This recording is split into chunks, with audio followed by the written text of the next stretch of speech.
تب پوری ہو سکتی ہے جب آپ 14 مئی سے پہلے الیکشن کرائیں اور الیکشن کا اعلان کریں. اپنی اسمبلی جو وفاقی اسمبلی ہے، وفاقی حکومت ہے، اس کو آپ کیا کریں، وہ آپ تحلیل کریں، تب جا کے ہم آگے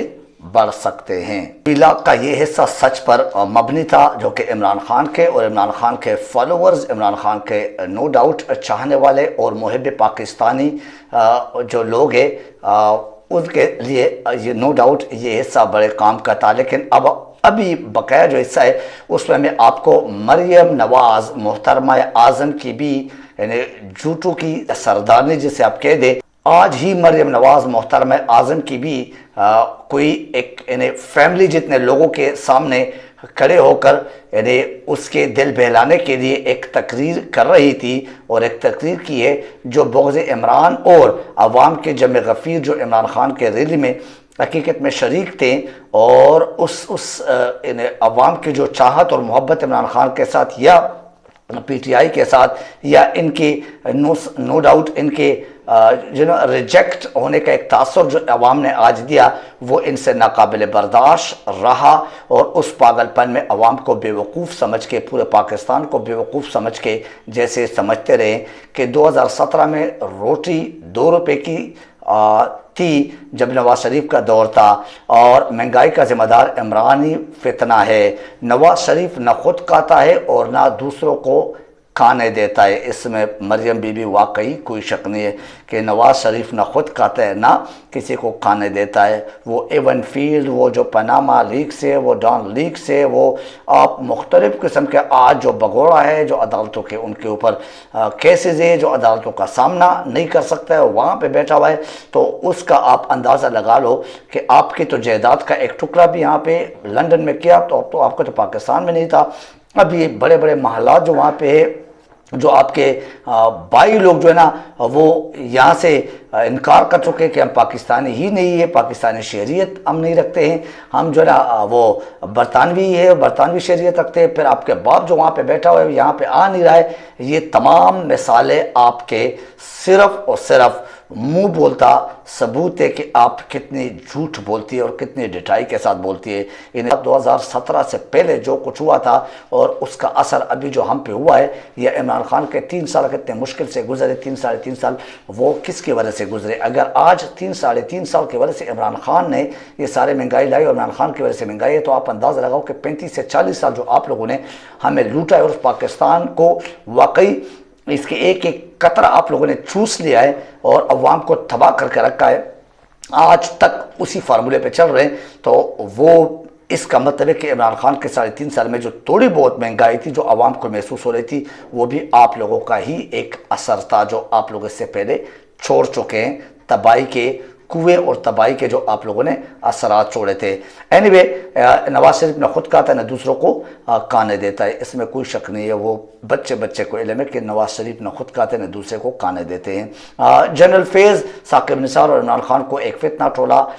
قرار دیا ہے. اور کیوں ایسا کہتی ہے؟ یہ ان کے باپ کو چونکہ پاناما لیکس پہ جو کہ بہت سارے کرپشن جو جیسے آپ کہہ سکتے ہیں کہ والیوم 10 جو ہے نا وہ اس وقت اوپن ہی نہیں کیا گیا تھا، اس کے علاوہ اس کے اتنے خطرناک یعنی کیسز، اتنے خطرناک کرپشن کہ اس پہ نکالا گیا، تو وہ غصہ یہ ابھی بیچارے ابھی تک نکال رہی ہے. اور اس کے دل میں صرف یہی خواہشیں ہو سکتی ہے، اور یہ خواہشات کی دنیا میں بیچاری ابھی تک نانی دادی بن گئے، لیکن بچگانا سوچ، بچگانا باتیں ابھی تک اس کی ختم نہ ہوئی. اس کا مطلب ہے کہ نالائق پن کا یہاں سے اندازہ لگاؤ کہ عمر کے ساتھ بھی اس کے اوپر اللہ تعالیٰ کے فضل نہ ہوا اور نہ ہو سکتا ہے، کیونکہ جو ان کی عادت ہے، جو ان کی سوچ ہے، جو ان کے خیالات ہے، جو عوام کے ساتھ ظلم زیادتی لوگ کر چکے اپنے آبا و اجداد سے لے کر آج تک، اور ان کے آنے والے نسلیں بھی اسی کے لیے تیار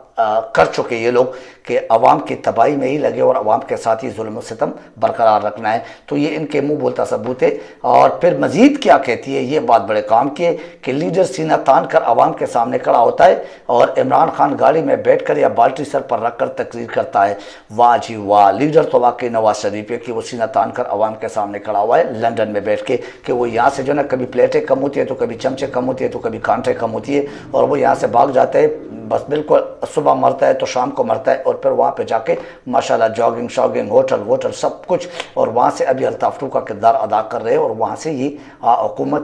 جو ہمارے اوپر عذاب کی صورت میں نازل کیا گیا اس کو یہ چلا رہا ہے. تو یہ وہ لیڈر ہے واقعی عمران خان لیڈر نہیں ہے۔ عمران خان یہاں پہ اتنے تمام تھریٹس کے باوجود، آپ لوگ کی اتنی ہونڈا گردی، بدماشی اور مافیا سوچ کے باوجود عوام کے بیچ میں کھڑا ہوا ہے اور عوام کے ساتھ کھڑا ہوا ہے، پھر بھی روڈوں پر آ رہا ہے، ایون دو کہ اس پہ کتنے حملے ہوئے اور ان کے جان کو کتنا خطرہ ہے بقول آپ کے وزیر داخلہ کے، اور اس کے باوجود بھی آپ کہتے کہ سینہ تان کے عمران خان کھڑا نہیں ہوا ہے، لیکن نواز شریف کھڑا ہوا ہے۔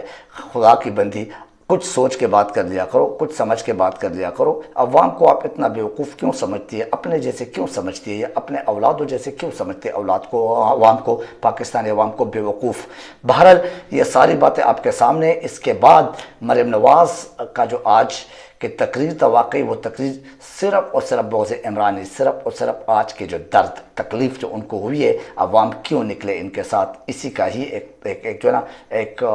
غصہ نکالنا تھا، اور اس بیچارے نے دل کو سکون ایک دینا تھا، جو کہ سکون اس سے ملے گا نہیں بلکہ اس کی بے سکونی بڑھتی جائے گی۔ مریم نواز نے پھر کہا کہ پارلیمنٹ کا فیصلہ مقدم ہے اور پارلیمنٹ ہی کا فیصلہ ماننا پڑے گا۔ آج پارلیمنٹ مقدس ہو گیا، مطلب سپریم کورٹ اور آئین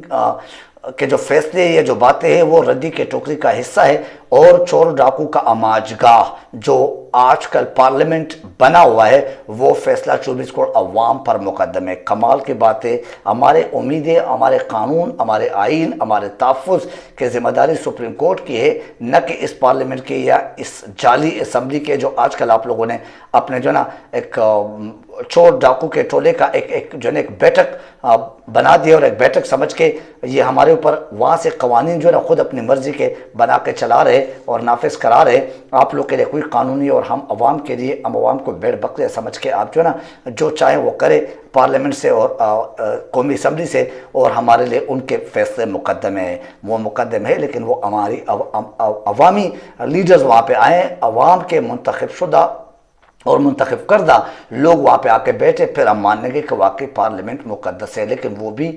پھر بھی وہ مقدس یا مقدم سپریم کورٹ کے مقابلے میں سپریم کورٹ سے اوپر نہیں ہے۔ اینی وے، اب آپ خود اندازہ لگائے کہ کون کیا کہتے ہیں اور پاکستان کے لیے کون مخلص ہے، اور ہم حقیقت میں کس کے ساتھ کھڑے ہیں اور کھڑا ہونا چاہیے، اور عوام ماشاءاللہ اب سمجھ چکے ہیں، سمجھدار ہے۔ آج کے اس ولاگ سے مجھے اجازت دیجیے، اپنا خیال رکھیے، اپنے اس چینل کا خیال رکھیے۔ تھینک یو ویری مچ، اللہ حافظ الناصر۔